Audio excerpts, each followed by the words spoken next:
তুমি যে কষ্টে আছো, আল্লাহ জানেন। আল্লাহ কেন আমাদের কষ্ট দেন? রাত অনেক গভীর, চারপাশ নিস্তব্ধ, সবাই ঘুমিয়ে গেছে, কিন্তু তুমি এখনো জেগে আছো। হয়তো মোবাইলের স্ক্রিনের দিকে তাকিয়ে আছো, হয়তো ছাদের দিকে চুপচাপ তাকিয়ে আছো, আর বুকের ভেতরে জমে আছে এমন কিছু কষ্ট যা কাউকে বলা যায় না। তুমি হাসো, কিন্তু ভেতরে ভেতরে ভেঙে পড়ছো। মানুষ ভাবে তুমি ভালো আছো, কিন্তু আল্লাহ জানেন তুমি আসলে কতটা ক্লান্ত।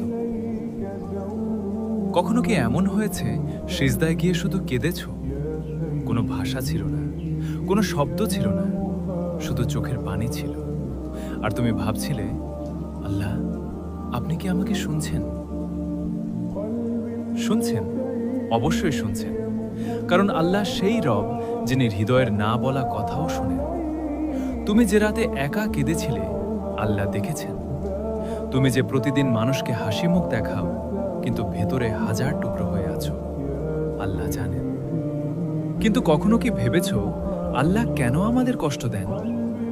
যদি আল্লাহ আমাদের ভালোবাসেন, তাহলে কেন তিনি আমাদের কাঁদান? কেন এমন পরীক্ষা দেন যা সহ্য করা কঠিন হয়ে যায়? কারণ কষ্ট সবসময় শাস্তি না। কখনো কখনো কষ্ট হয় আল্লাহর পক্ষ থেকে একটি ডাক। যখন মানুষ দুনিয়ায় হারিয়ে যায়, আল্লাহ তাকে আবার নিজের দিকে ফিরিয়ে আনেন। হয়তো সুখের সময় তুমি আল্লাহকে ভুলে গিয়েছিলে, কিন্তু আজ এই নিঃসঙ্গ রাত, এই ভাঙার হৃদয়, এই কান্না তোমাকে আবার সিজদায় ফিরিয়ে এনেছে।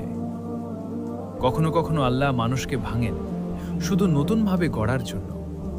সোনা যেমন আগুনে পুড়ে খাঁটি হয়, তেমনি একজন মুমিনও পরীক্ষার মাধ্যমে শক্ত হয়। তুমি আজ যে কষ্টের ভেতর দিয়ে যাচ্ছ, হয়তো এটাই তোমার গুনাহ মাফের কারণ।